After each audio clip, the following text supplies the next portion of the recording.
The fish isn't near the water. Fish is swimming in the water, Yes. made up of water, Yes. right? Sustained by water at every single moment. And somehow it's thirsty. Like that's us. We are made of God's energy. We're swimming in God's energy right now. We're completely immersed in God's energy. And we spend our whole lives feeling like something's missing. Mm. But whatever we're actually thirsty for, it's a feature of what we're already swimming in. It's like we are standing right next to God that we could practically touch him, except we're facing in the other direction. That's how I look at it. Like I'm standing so close to God, but I'm just looking towards illusion. And even when you're looking in that direction, it's still God. It's still right. It's still God. So it really, I feel like this is all perspective, and perhaps our spiritual life is about shifting perspective. Not that anything is going to not that the world changes. It's our perspective changes. Om Namo Bhagavate Vasudevaya. Om Namo Bhagavate Vasudevaya. Om Namo Bhagavate Vasudevaya.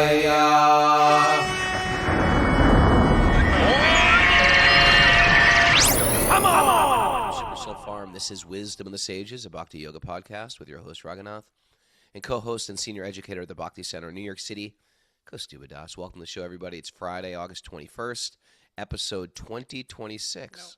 Year 2026. Oh, it's year 2026. I was like, wow, we're doing pretty good at this. It's year 2026. It's episode 1809. You were thinking for a moment there, you were thinking it was year 1809. And it really throw things off. Everything got really confusing. 1809. My shoes have buckles on them, and I have knee socks and a strange hat. My musket is bell-shaped at the... Anyway. They really have. I don't want to be... I'm trying to be grave this morning. Yes. Today's the day we're putting our dog down very soon. I know. And I'm, everybody's just filled with emotions here. My 12-year-old slept with the dog last night, and Which sleeping with the dog these days, it doesn't mean like the dog went upstairs and slept in Tyrion's bedroom. It means he slept on the floor of the living room with him. Yeah, he can't. My dog can't make it up the stairs. He's in so much pain. I mentioned last week that I brought him in because he had all these open sores, and the doctor's like, "You got to put this dog down," and he's just like, you don't know what's going. They can't express how much pain they're going through. They're quite stoic, and so anyway, it's been a whole series of emotions. I was, as you and I have mentioned earlier, it used to be that we're always saying, send in your questions because every Saturday was a Q&A day. Yeah. And one of the most common questions we get asked would be this question, because the theme of our Shastras and all that has so much to do with life beyond and how we're not the body, and so people would ask us all the time this kind of question about pets, and it was a question that we never really wanted to have to answer because it's difficult. On one hand, you don't want to play God. Right. On the other hand, you can't tolerate to see a being suffer, and the one reference that we'd turn to often was this story about Narada, who speaks to the hunter Migrari, right? Yeah. This hunter was so sick in the head initially, right? Yeah, he would torture the animals. That he would kill them halfway, and so Narada was kind of walking along the path, seeing all these animals suffering in agony, and when he finally, when this really unrefined human being of a hunter saw him, he could recognize he was someone great, like he bowed down and he was kind of reverential towards him. And then Narada gave him this instruction. He didn't say stop killing. Apparently he could sense that that was going to be too much for him to be able to process or to follow. But what he said was, don't kill them halfway. Don't let them suffer. Don't let them suffer. So there's a principle there, that I I don't know think if that applies. I love you, and I think well, I love you. we're Let gonna me just before say, you just blow off what I just I'm not said. just blowing it off. You did just All blow right. me off, but you could apply it two ways. In other words, on one hand, it wouldn't even had to been brought up if he hadn't created the condition in the first place. So in that sense, it may not apply. Yeah, But in another sense, it does apply. That there's an intolerance to be able that a sadhu would rather see an animal killed than to see it suffer. That element is certainly there in that pastime, and I think that aspect does apply. I think with putting a dog down, it is a type of playing God. And you're right. I think there's degrees we'd rather see. We don't like to see suffering. But then, am I the God that decides his suffering ends? So it is sort of a philosophical question. Am I? And I think it's a philosophical question going on in the whole world right now. In Switzerland, you can do that. If a person's suffering and they want to die, they can die. In America, you're a murderer. So by American laws, it's not a beautiful thing. By Swiss laws, it's a mercy. So I don't know. It is something, and I don't know. I've never heard Prabhupada. Prabhupada's our pramana on this, and I've never really heard him mention anything about it. And I know that we let sadhus live till their very death. But sadhus oftentimes fast till death. We see that. Yeah, I when don't the think body Gus, it's just not suitable anymore. although Gus, the doctor said your dog will not fast till death. He will keep eating till his very last breath, Right. because that's just the way they're designed. So I don't know. So it's emotional in all effects. But I will say this, because I've been with enough animals that have left their body, because we live on the farm and there's always Someone a dying. chicken going down, the sheep going down, Sometimes a little too quickly. Yeah, it On the happens. chickens. Yeah, but anyway, so we bring them in. So Gus is going to do the whole puja with me this morning, Oh. and he'll have Ganges water, he'll have tulsi malas, he'll have kirtan, and I'll be with him, and Pranapriya will be with him as he leaves his body today, and we'll be chanting with him the entire time. Oh, he's been with us from the beginning of the podcast. He's been a character there.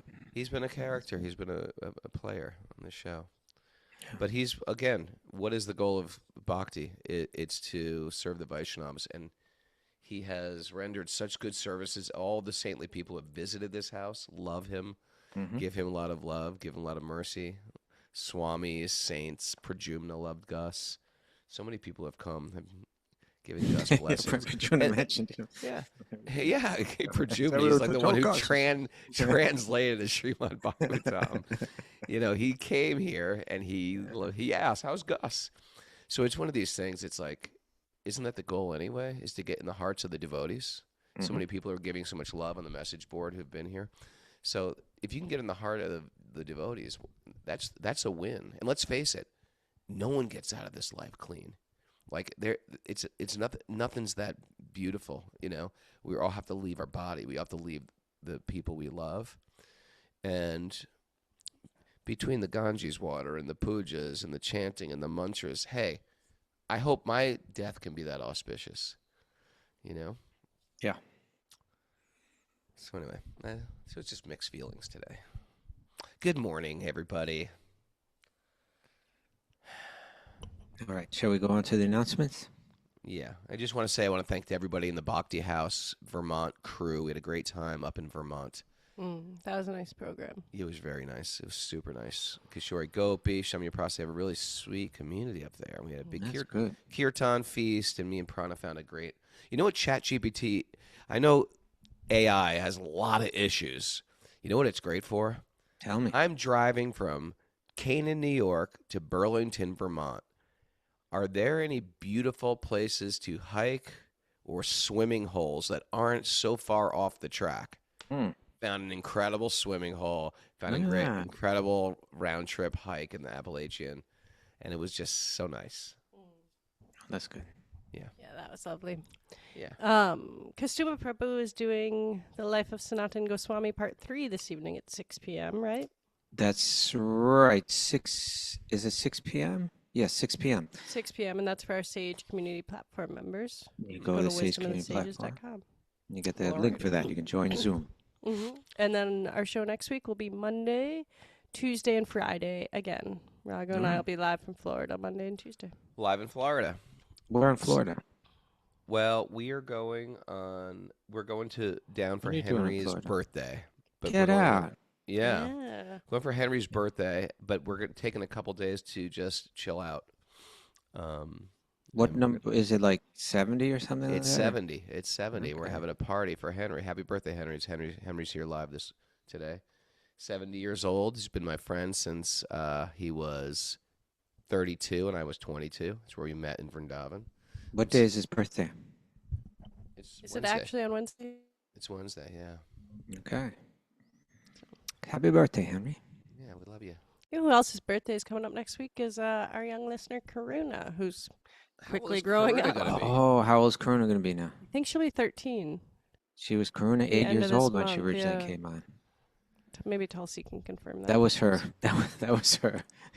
In the little Zoom window, that was her Yeah. name. Karuna, 8 years old. Cool. Okay, let's get into our nugget, Prabhu. All right. Today's nugget comes from Kabir. Kabir. Now, Raghunath, do you know much about Kabir? His friends called him Cubby. Okay. Just Anything kidding. else? I don't know. I don't know much about him. I know he's a poet, a Sufi poet. Well, he's actually he's 15th century Indian mystic poet and saint, born in Varanasi. And what makes him so extraordinary is he's simultaneously claimed by three traditions. Hindus. We claim him. Well, Hindus claim him as a Hindu. He was a disciple of Ramananda. You know the Ramanandis. The North Indian Yeah. Vaishnavas with the big. Well, he was a direct disciple of Ramananda. The Muslims claim him as a Sufi saint, and his verses are enshrined in the Sikh scripture, the Guru Granth Sahib. That's like their Really? Bible. Yeah. Three religions claiming him. Yeah, he was illiterate. His poems were oral compositions memorized and transmitted by disciples. And despite never writing a word, he became one of the most quoted poets in all of Indian literature. Yeah. He was a we still quote him.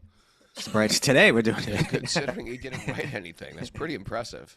He was a fearless critic of organized religion. So am I. He rejected empty ritual. My vote Okay. is disorganized religion. Okay. Well, the disorganization is your theme. He rejected empty ritual, sectarian division. He preached direct personal experience of the divine, accessible to everyone, regardless of religion, caste, or education. Beautiful. Yeah. Okay. All right. How can you not like that? That sounds great. Okay. We always you and I feel like we are we are critics of organized religion, but we also have appreciation for it too. Yes, both. Because I think we it's a feel balance. like if it wasn't for any organization of religion, we would know nothing about bhakti. Yeah. We'd have a vague idea of you should love God. Maybe not. I don't know if I would have yeah, that idea. I maybe can't not. say for sure I would. Maybe not. I might be some political activist, some anarchist. You know what I mean? Living in a squat, and hating the government. That could be my. I You needed could have a been mission. Naked Man and the Box. You could Yeah, have been that- like we know that naked somewhere. story. Yes. All right. All right, So what does Kabir have to say from his the Kabir book? From the Kabir book. I guess it wasn't his book because he never Yeah, wrote he didn't anything. write anything. How Yeah. did they? What? Oh, his disciples It's wrote from this a down. book Yeah, it's called the Kabir translated by book. Robert Bly. Okay. Okay, so Kabir says, Oh, Robert Bly. I have another book by him. "Oh, Yeah. He wrote that book on men, like one of those men books. Men. How to Be a Better Man type of books. I Really? can't remember what it's called. You sure? Someone look it up for me. Yeah. All right. Okay, so he says, I laugh when I hear that the fish in the water is thirsty. You don't grasp the fact that what is most alive of all is inside your own house, and you walk from one holy city to the next with a confused look. With a confused. Say that again, Pranpriya. This is a good one. I laugh. I He laugh laughs. when I hear that the fish in the water is thirsty. A hearty laugh. A belly laugh. You don't grasp the fact that what is most alive of all is inside your own house, and you walk from one holy city to the next with a confused look. You know, so think about what he's saying. The fish isn't near the water. Fish is swimming in the water, Yes. made up of water, Yes. right? Sustained by water at every single moment. And somehow it's thirsty. Like that's us. We are made of God's energy. We're swimming in God's energy right now. We're completely immersed in God's energy. And we spend our whole lives feeling like something's missing. You know, but whatever we're actually thirsty for, it's a feature of what we're already swimming in. It's like we are standing right next to God that we could practically touch him, except we're facing in the other direction. That's how I look at it. Like I'm standing so close to God, but I'm just looking towards illusion. And even when you're looking in that direction, it's still God. It's still right. It's still God. So it really, I feel like this is all perspective, and perhaps our spiritual life is about shifting perspective. Not that anything is going to not that the world changes. It's our perspective changes. What do you think about that, Kaustubha? I'm with you 100%. And I like where you've brought it. In other words, everybody's looking for something. You know, everybody's thinking that they're going to find happiness, that their happiness will be fulfilled when something is achieved or when something is gained. When something that's missing and that is not apparently here right now will appear. And so if the fish is swimming in water saying, I need water, it's like, come on, fish. You're right. Just take a drink. You're in the middle of it. And if we're thinking that, if we're looking for those things, it's interesting, Raghunath. I had a really, really great conversation with a listener to the podcast the other day. Yeah. He was very sincere and open and was asking me questions about life and asking me questions about heart. I'm not giving you a name. Tell me their name. Look, this is the person that's always talking about confidentiality. I just want to put a face. I want to put a face on it. Was it a boy or a girl? I'm not going to tell you that either. Tall, short? Not going to tell you that either. Skin pigmentation. Full head of hair? Short hair? What they were speaking about was the feeling of heartbreak. They really wanted to understand more about it and how to process it, you know? We were talking about the difference between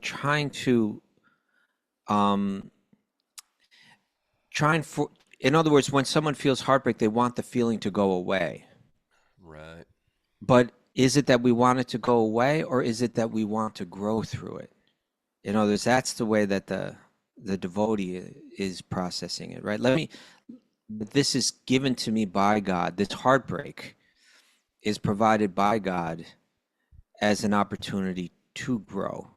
What I need to learn in life, I'm going to learn in moments like this. So let me see it as a way of taking shelter of God and growing through this. But in that conversation, you know, we're discussing ideas like we fall in love with a person, and then that relationship is broken, and we feel like what we had has now been lost. Right. Now there were qualities in that person, whether somehow they gave us pleasure, somehow, whether it's physical, whether it's emotional, if it was beauty that we're seeking, right? If it was comfort that we're seeking, whatever it was, whatever we were finding in that object, and I use object, you know, in other words, to mean in that person, in that object of our attention, that object of our affection, that all of that is all God's qualities. It's all Krishna's qualities. Hmm. And the devotee will never feel a lack of that because the devotee is seeing Krishna everywhere. It's you're in Krishna's energy at every moment. It's you're like a fish in water. There's Krishna is, if it's wealth that we're looking for, Krishna is Madhava, the husband of the goddess of fortune, right? Right. If it's beauty, he's Shyamasundar. He's Sundar, the most beautiful. most beautiful. If it's protection we're looking for, Govinda. yeah, Krishna is Govinda. He's the protector of the cows. If it's love that we're looking for, Madan Mohan. Madan Mohan is one way to say it. Yeah, that one might be even more beauty, or like the excitement of falling in love. Yeah.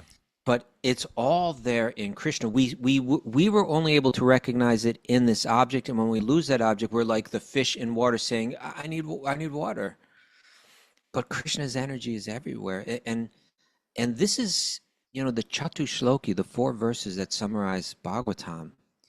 They really speak to this point. It's Vishnu talking to Brahma and saying that I was there before creation, and I'm there after creation. And whatever appears in this world, when you see it without relation to me, know it as my illusory energy, that I exist within everything, and at the same time, I'm outside everything. And if you want to understand the truth, you have to follow it up all the way there. Who is that person that's behind everything? Who is that person that, in a sense, is everything and still beyond everything? You'll never understand it fully until you understand it like that. And so we are like the fish, It's interesting that he took it to this level too, where he said he said, and you walk from one holy city to the next with a confused look. I know. that's cold, right? But, Sort of like that. but yeah, in other words, you're going so far to find God. God's in your own heart. God, this is so much what the Bhagavad Gita is about. See God in the sun. See God in the moon.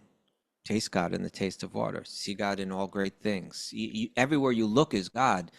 Just try to see through that lens, and then suddenly everything opens up. That's what it means to become spiritually realized, is that I don't see anything separate. I see everything connected. I see everything as God's energy. And when I'm seeing like that, I can't help but become, like Prabhupada would always say, 24 hours a day in God consciousness. Sure. And it's hard. It's a practice. I mean, this is, in one sense, is what he's saying is why go on pilgrimage, because God's already here. You don't have to go to these holy places, wander around like a dum-dum. At the same time, we know that pilgrimage, it's to assist us to remind us that God is everywhere. Exactly. And we go to, and look, and we'll say, and the pilgrim leader will say, look at this place. This is where Krishna did this. Look at this place. This is Mother Ganga. Here's the pastime behind tongue. Look at this place. This is the Himalayas. Look, this is Rishikesh. This is a special place. This happened here. And what you're doing on pilgrimage is the guide is reminding you this. You should behave like this. You should think like this. You should fast on this particular day. And they're reminding you how to think of God all day. Because by nurture, I won't say by nature, because by nature we're God conscious. By nurture, we've created a world to forget God. And just look at the mundane world as this as shiny, jagged glass, really, like a baited hook. The whole material world is like a baited hook that looks shiny, and then I grab that thing, and that hook gets set in my hand. And this is the problem with the material existence. It's very shiny, and we're not just run. When you were fishing, did you use those kind of lures? Those like silvery ones? Yeah, like what are they called? Like a lure, right? Or it's a lure. It has all those like indentations in it. Yeah, so that it captures makes the a reflection, glittering light. I can't remember what they're called, But then there was one like hula poppers that were like that looked like a little fish swimming, or spinner baits or things like that. And they are very attractive to a fish, and we are attracted, and we go full speed ahead towards material desires. And more often than not, we get snagged, we get caught up, and we come to this point of, what was I thinking? And I just did it wrong. I'm going to have to be like one of those little vacuum cleaner things called that Amy Steller bought us. Those the Roombas. We run full speed ahead, and then we hit the wall, and we go, oh, not that way. We got to try it this way. Or like a fly on the window trying to get out of the glass. Desperately trying to find happiness in matter. And you can't, because we're spirit. And therefore, we exhaust ourselves in the material world. It wasn't this, it's that. It wasn't her, it's her. I'm looking for a soulmate, I'm looking for love, I'm looking for wealth, and it's exhausting. And if you finally do accumulate it, and some people don't have the karma where they even do, and if you finally do, you get to this point, what's it all worth anyway? I finally got to this place, now what can I do with it? What am I supposed to do? And people go through these crises. So from the very beginning, we're supposed to understand the goal of where we're going is pure devotion. Who cares if we're running really fast on dead ends, right? Who cares if we're going very, very fast down the highway, but we missed our exit? And this is what bhakti is supposed to do. It's supposed to recalibrate our, reroute our GPS. Rerouting. This is where you want to go. You want to go to pure devotional service. You don't want to go to fame, wealth, followers. It's not going to give you what you need. All right, Raghu. All right, so let's tie that in with our story today. Okay, it'll tie in.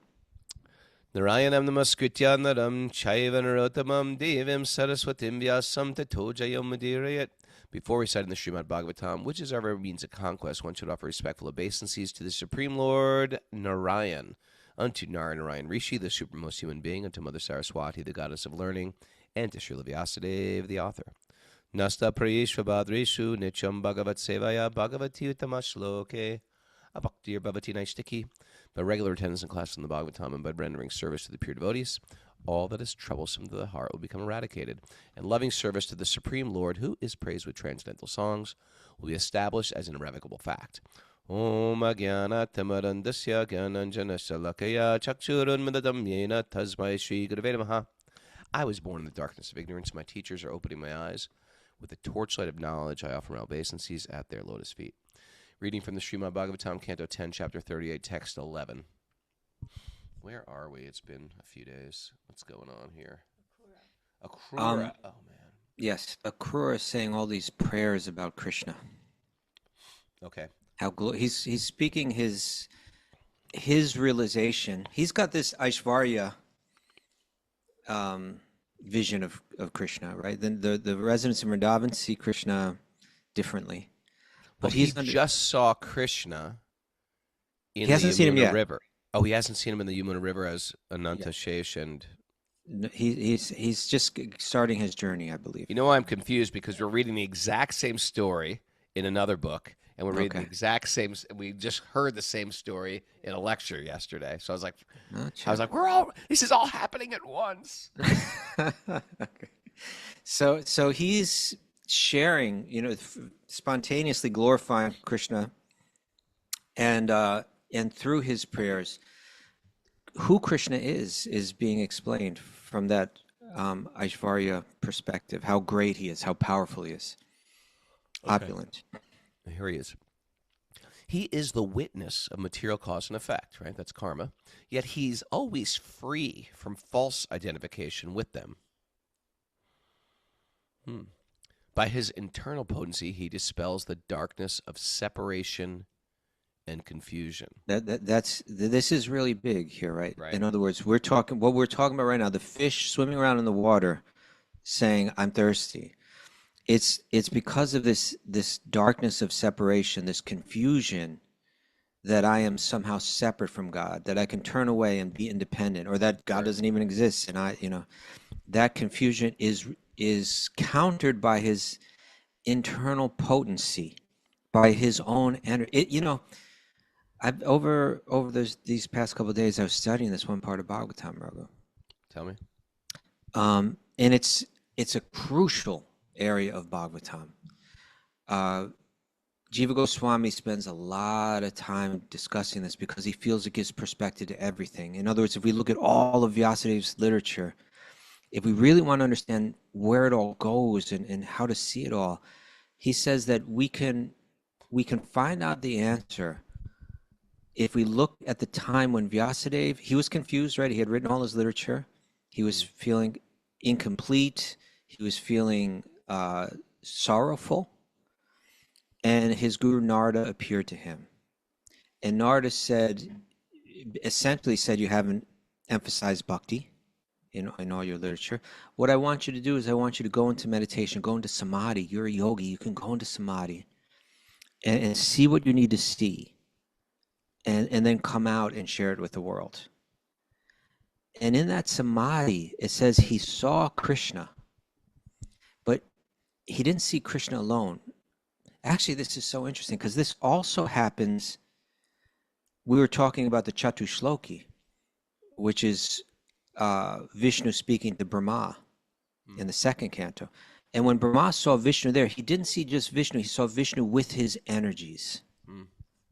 And when Vyasadeva sees Krishna, he sees Krishna with his energies. And one of the energies is the bewildering Maya potency, that energy that confuses one to feel that anything is separate from Krishna.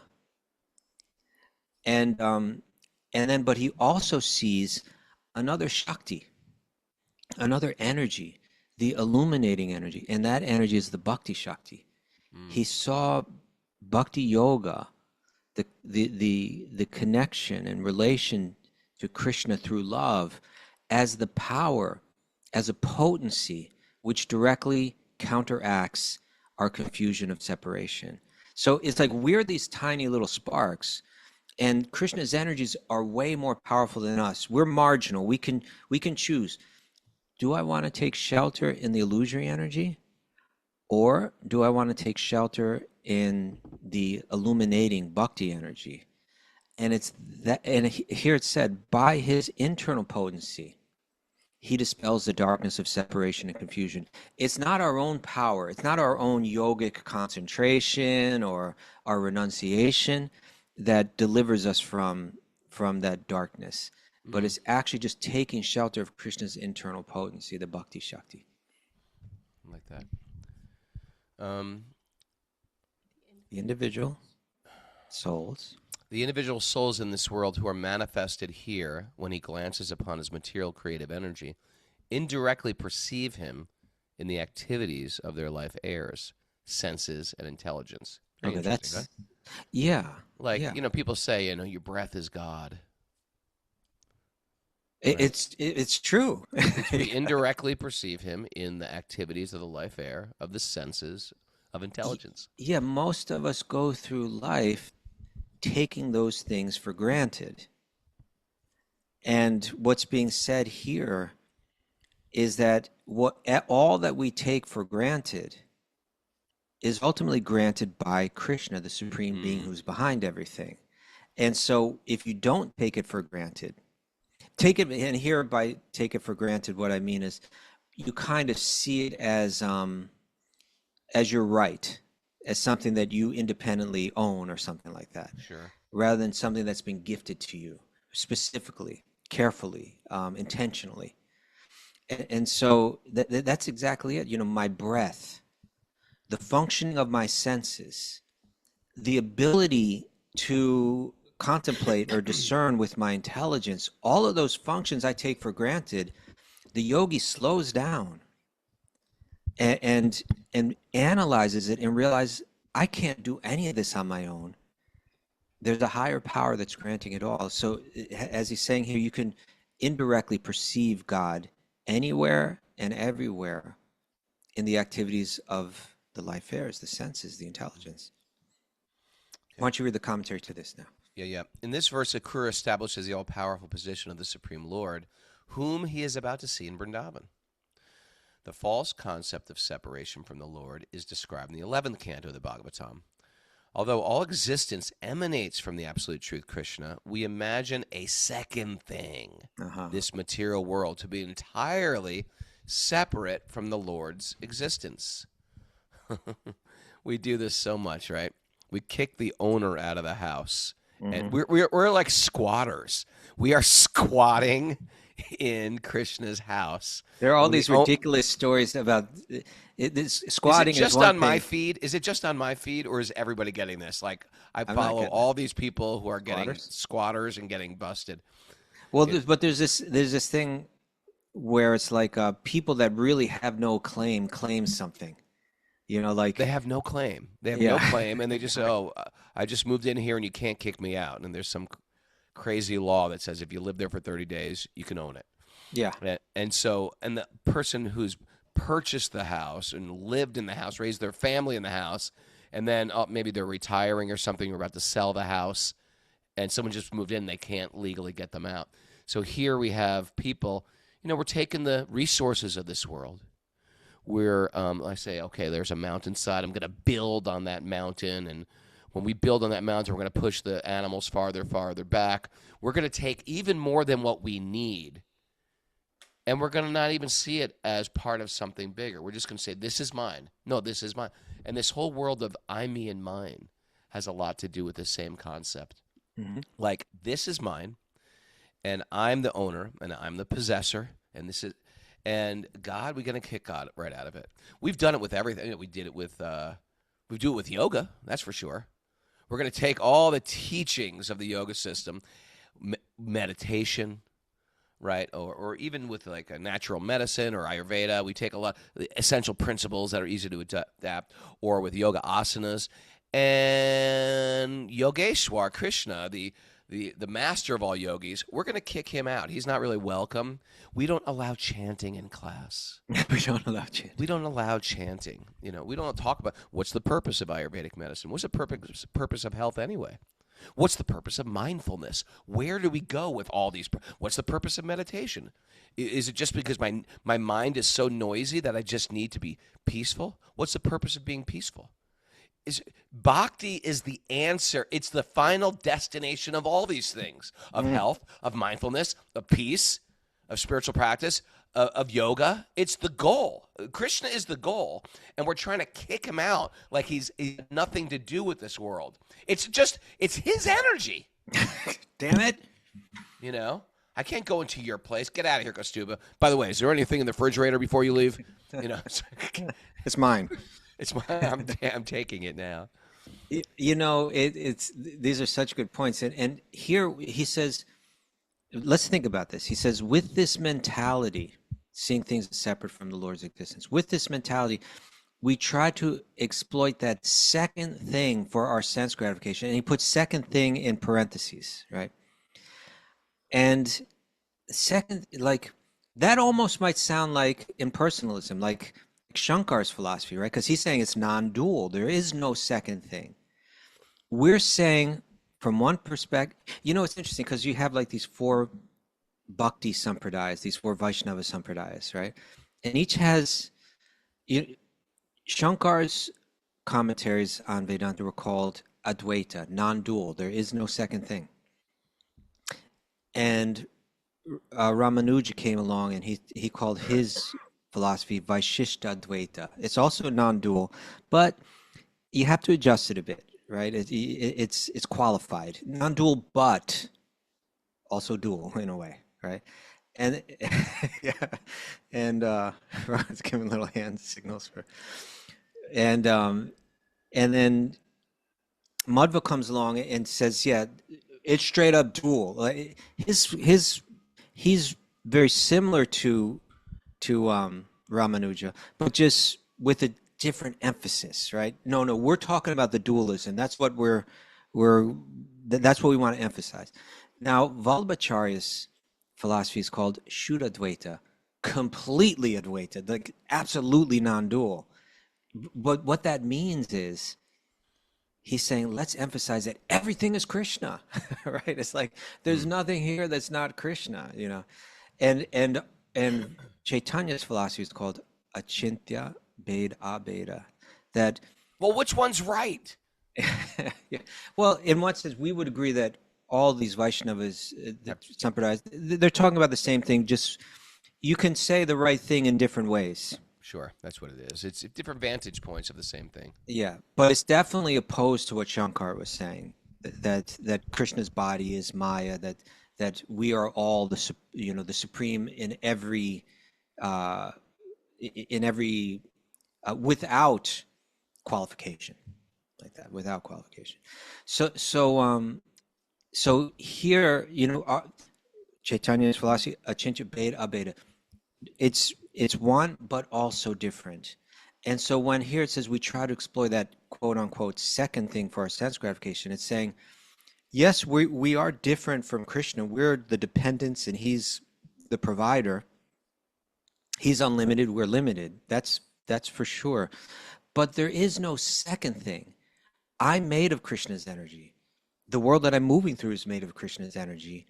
If I say that there's a second thing, something that's not Krishna, then I'm an illusion. That is illusion. And that's very consistent with Vallabha's point. It's Shuddha Dvaita. There is no second thing in that sense. Mm-hmm. Mm-hmm. Mm-hmm. Okay, let's go on. Thus the psychological underpinning. Thus, the psychological underpinning of material life is the illusion that this world is somehow separate from God and therefore meant for our enjoyment. Okay. It is ironic that the impersonal philosophers,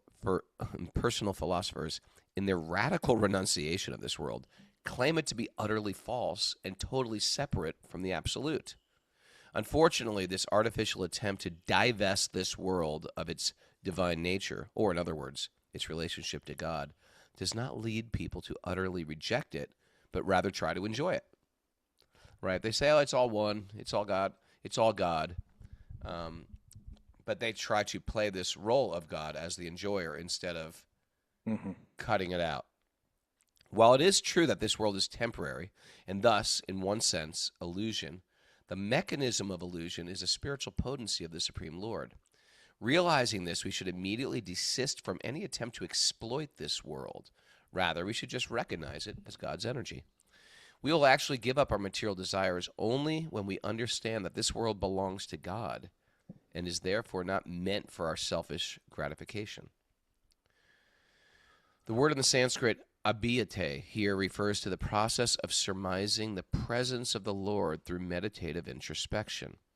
This process is also described in the second canto. That's a famous verse. Yeah. Here's the verse. This personality of Godhead, Lord Sri Krishna, is in every living being along with the individual soul. And this fact is perceived and hypothesized in our acts of seeing and taking help from the intelligence. So that's what we were talking about before, that the fact that my eyes function, the fact that I can contemplate and discern are faculties granted to me, and they must be granted from someone beyond, right? Akrūra states that the Lord is free of egoistic pride, afflicting ordinary embodied souls. Yet the Lord appears to be embodied like everyone else, and therefore someone might object to the statement that he is free of egoism. Srila Vishwanath Chakravarti comments on this puzzle as follows. How can we distinguish between being free of false ego and being afflicted by it? If a living being is situated in a body, argues the objector, he will encounter the unhappiness and confusion that occur within it. Just as a person living in a house, whether he be attached to it or not, cannot avoid experiencing the darkness, the warmth, the cold that occur within it. This objection is answered as follows.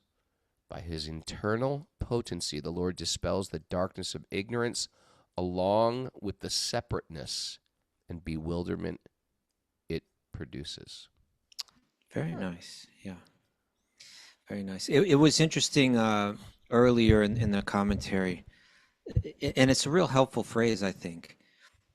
It said, it is ironic that the impersonal philosophers, in their radical renunciation of the world, and that word is important, radical. In other words, there is a oneness, no doubt.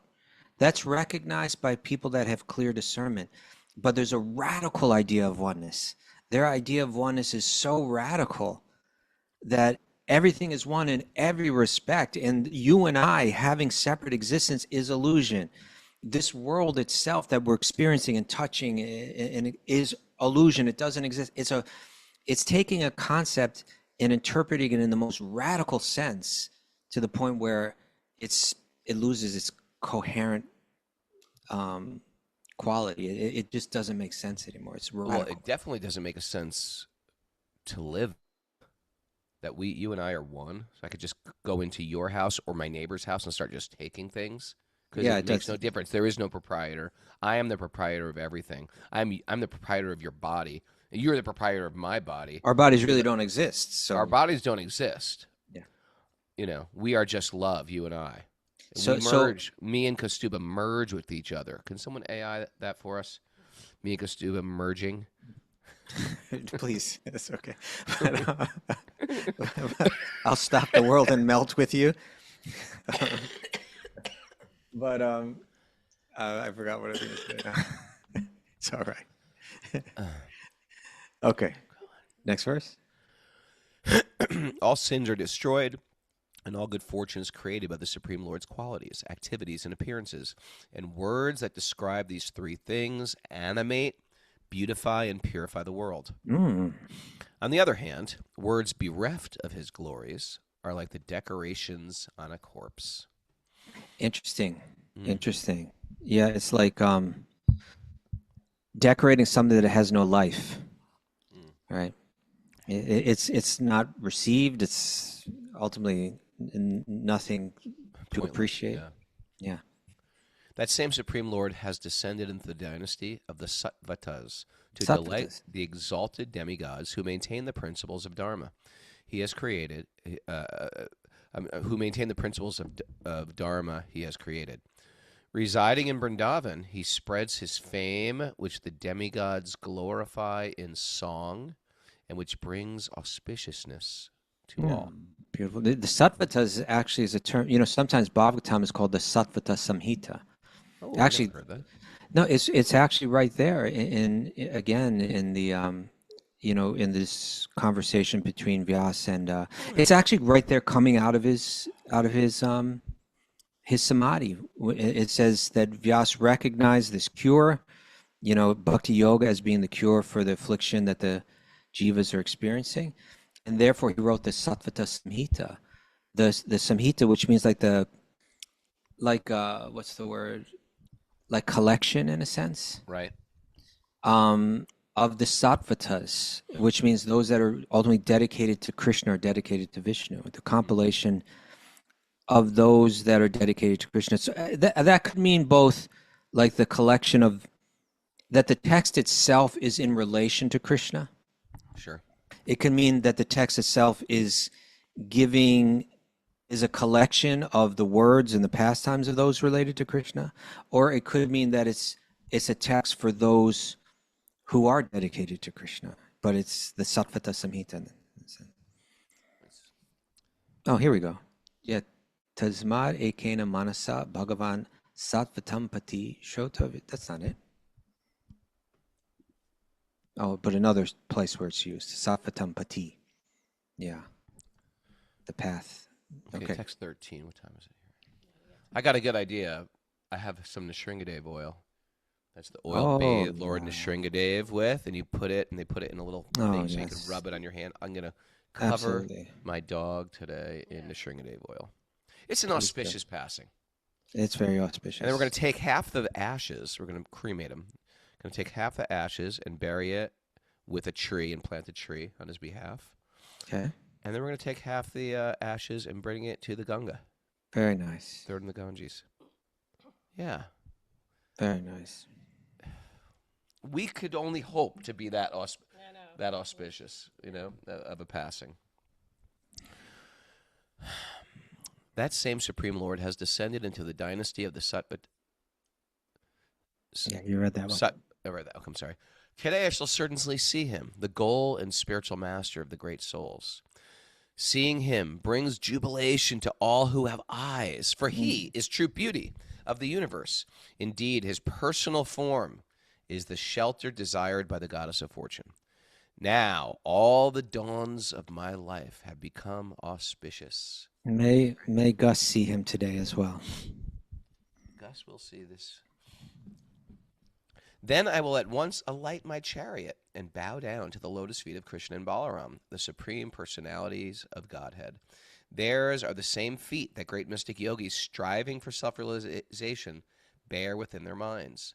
I will also offer my obeisances to the Lord's cowherd boyfriends and to all the other residents of Vrindavan. It's nice. It's so many things are clarified through the prayers of these great souls. Here we see that, yes, it's Krishna's feet that are the goal of all mystic yoga. Ultimately, that's where it leads.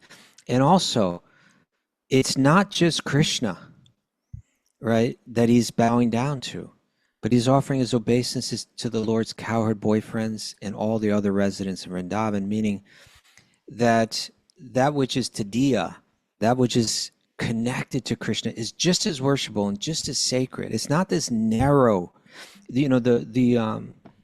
this narrow vision is there's God, I recognize God, I bow down to God, I don't respect anything else. Everything else is mundane. It's just like, sometimes we'll go to, some American celebrity like Thomas Jefferson.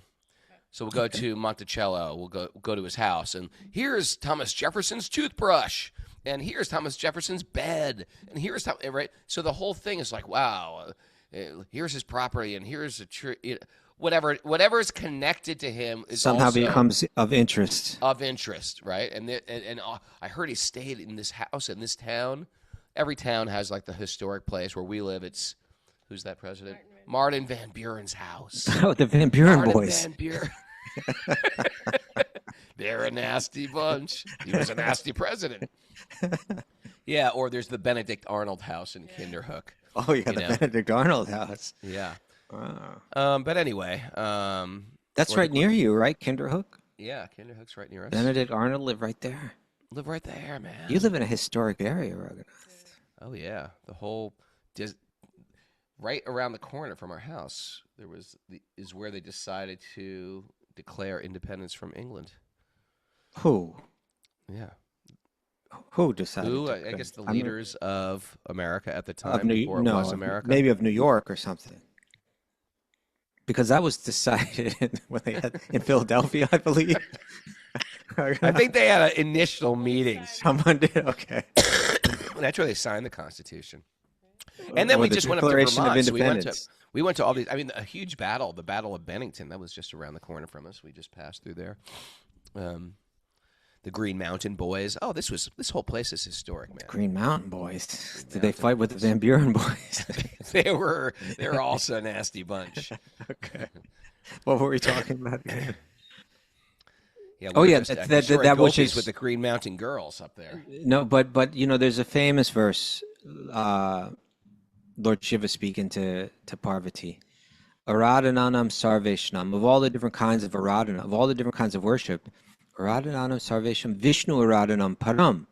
That the worship of Vishnu is the most refined, the highest. Sure. But then he's just making this up because we like Lord Vishnu. This is the Bhagavatam teaches. That's Lord Shiva himself saying. And then he says, what is it?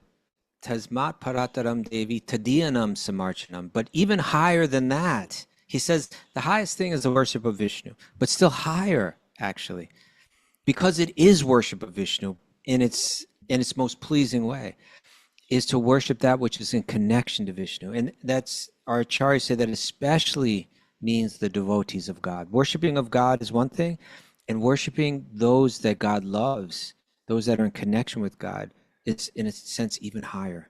Take all your questions, all your doubts, all your curiosities, and apply them to the Bhagavatam. Bhagavatam is like, calculus 2. It's not like it's saying, it doesn't say math is bad. It doesn't say addition and subtraction is bad. It doesn't say fractions bad. It encompasses all of it. Any of your questions about mysticism, any of your questions about the soul's journey or transmigration of the soul, any of your questions about who is God, what is heaven like, what is hell like, any of your questions about are there beings on other planets, right? What is mystical yoga? Ask any of, what is mindfulness? What is nothingness? What is oneness? What is duality? Take all those questions and really just hear the Bhagavatam, and I guarantee you, your questions will be answered. Raghunath, what you're saying is so true. And I'll tell you something. I had this day, not yesterday, day before yesterday. Tell me. I had a lot of red tape to deal with, and part of that involved me having to like go way out into Bushwick, Brooklyn. Oh, that's a red tape and a half. Going For a to Manhattan night. Right? It's like, right. We never even went to Bushwick back in our days. We weren't allowed. Our parents wouldn't allow us to go to Brooklyn. Now Brooklyn's like a hot spot. Okay. And then I was also the conversation I was talking about. I was meeting a person at 5:00 at the Brooklyn Temple. Okay. But I had to be in Bushwick before 2:00. So I had all these hours. It ended up I had 4 hours to play with out in Brooklyn. But then I was fun. well, then I realized I can just go to the beach. It was perfect. It was a beautiful day. It was great. But I was moving around a lot. And then at the end of the day, after I had spoken to the person, it was 6 or 6:30, and I rode a bike from the Brooklyn Temple all the way home. It's about like 40. That's a nice ride. Beautiful ride. It was a beautiful day. Should wear a helmet though, but we won't go into that. And I was listening to. Oh, he wasn't even paying attention. He was listening to something without a helmet on. Maybe you pay a little attention here. I was listening to my audiobook that I gifted you. No, it was an audiobook though. He refuses to listen to the damn. I'm going to. I swear. I'm his partner. He will not. All right, I swear I will. I swear I will. But I was listening. All right, this better be a much better book than my book. Go ahead. What is it? The Sri Chaitanya Charitamrita. Okay. And oh my God, I was listening to the 25th chapter of the Madhya Lila. It's the last chapter of the Madhya Lila. It is, Raghunath, the only way that I could think about it, like trying to explain it. Have you been to the Vatican Museum in Rome? It's actually not in Rome. It's its own Well, place. It's its own kind place. of within Vatican's Rome. its It's own surrounded by country. Rome. Surrounded by Rome, yes. Mr. Technicality over here. Have I been there? I was asked to leave for wearing shorts. Really? They wouldn't let me. Wouldn't let my kind in. It must have been like Daisy Dukes you were wearing in there or something like that. By the way, you're so old. No one even knows that reference. What a Daisy Duke is. Okay. Oh, Prana says she does. But there are these paintings by like Raphael, which just are like they're huge and just glorious with incredible like skies in the back with the clouds and the light shining from Jesus and everything Yeah. just like super glorious. Yeah. That's what this felt like here in the Chaitanya Charitamrita and Prabhupada's purports. It's how he wraps up the Madhya Lila is just incredible. Philosophically, it's like here's the answers to all of the world's questions, the mysteries of the universe given to you in the most beautiful and merciful and relishable way. And he was sharing exactly what you were sharing. I want to see if I can find these. I want to see if I can find the verses that I was reading. Sri Chaitanya Mahaprabhu broadcast the purport of Srimad Bhagavatam. He sometimes spoke for the benefit of his devotees and sometimes empowered one of his devotees to speak while he listened. All sane men within the three worlds certainly accept the conclusion that no one is more merciful and magnanimous than Sri Chaitanya Mahaprabhu, and that no one is as kind to his devotees.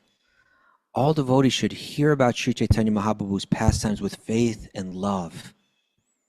By the grace of the Lord, one can thus attain the shelter of his lotus feet.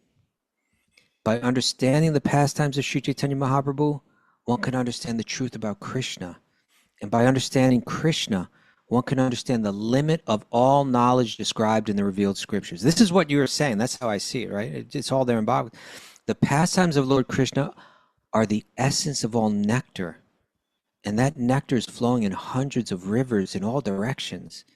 The pastimes of Sri Chaitanya Mahaprabhu are an eternal reservoir, and one is advised to let his mind swim like a swan on this transcendental lake.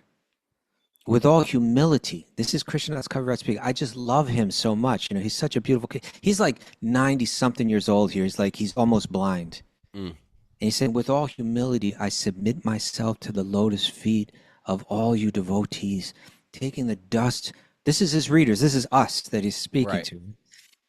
Taking the dust from your feet as my bodily ornaments. I spread it on my forehead. Right. Now, my dear devotees, please hear one more thing from me. Devotional service to Krishna is exactly like a pleasing, jubilant forest of lotus flowers wherein there is ample honey. I request everyone to taste this honey.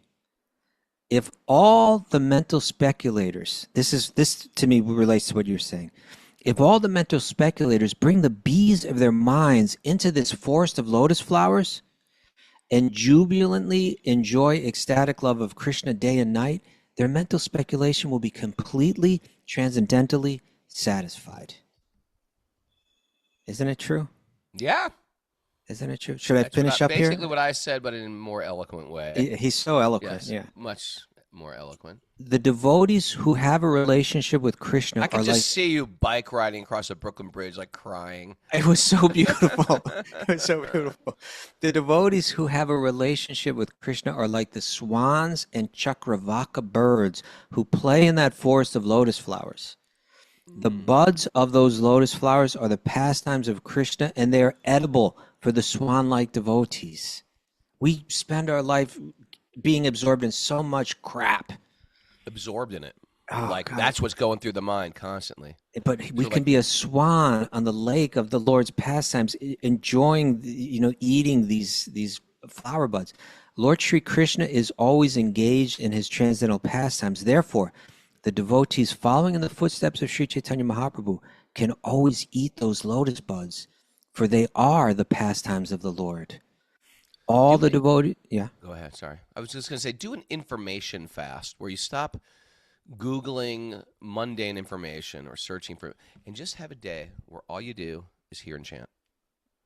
Where you just put on lecture. If you for example, if you have to drive a long time, have 5 things you want to listen to that are enlightening. There you go. Spend some time chanting, and you will feel magical by the end of the day. You will. Your consciousness will just be higher. They can You be will. Krishna's Leela, or Chaitanya's Leela, lectures, stuff like that, and just You feel bounce so that much back better. and forth. You feel so much better. It's like, do you want to eat beautiful, delicious, nutritious food? And how do you feel after you do that? Or you just gorge on junk?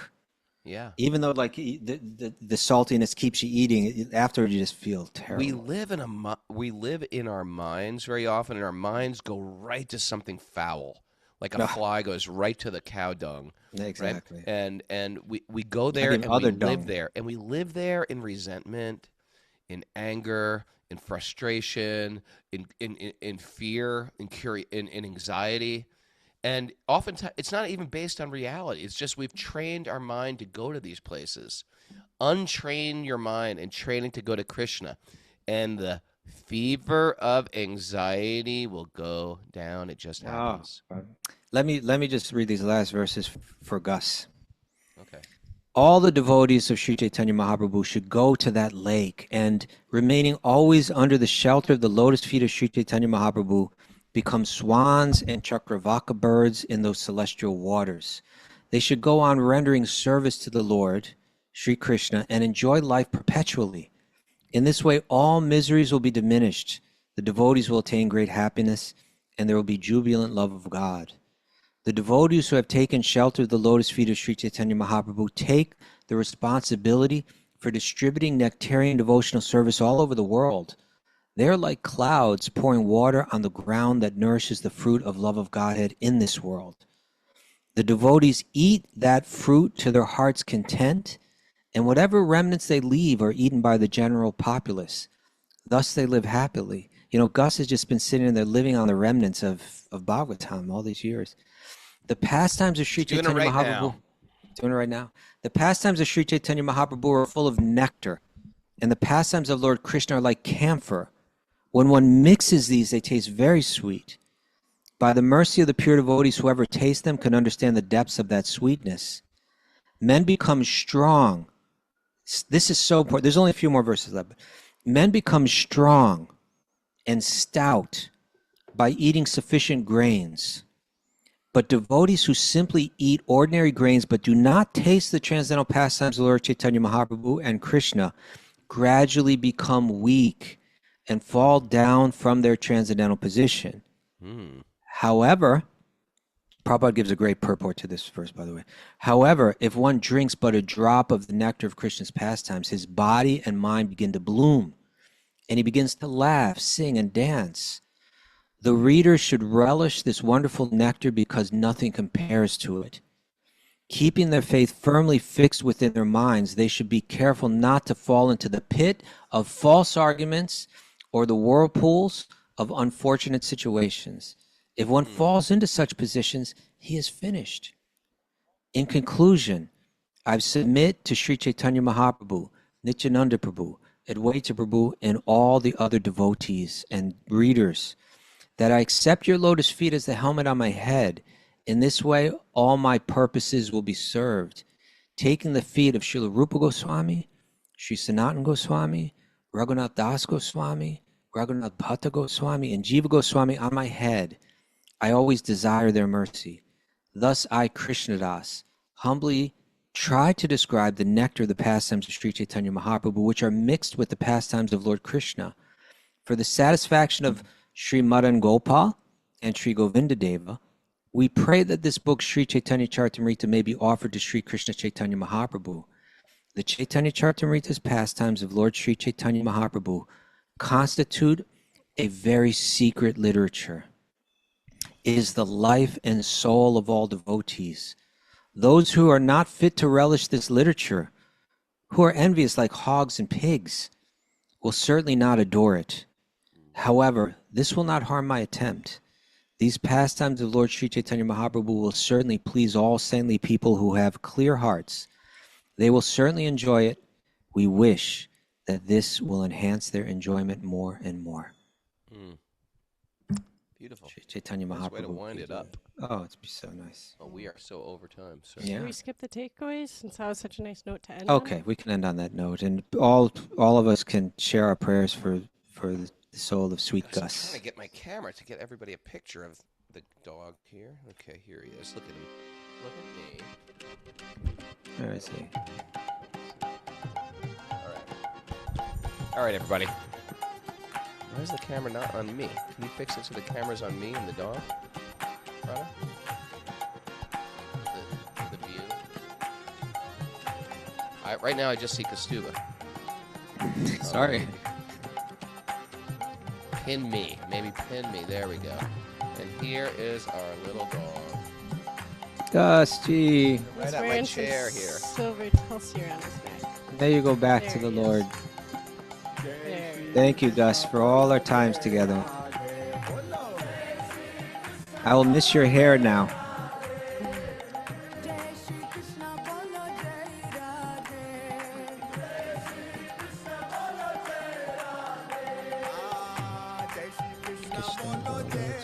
Good dog. He looks so healthy, doesn't he?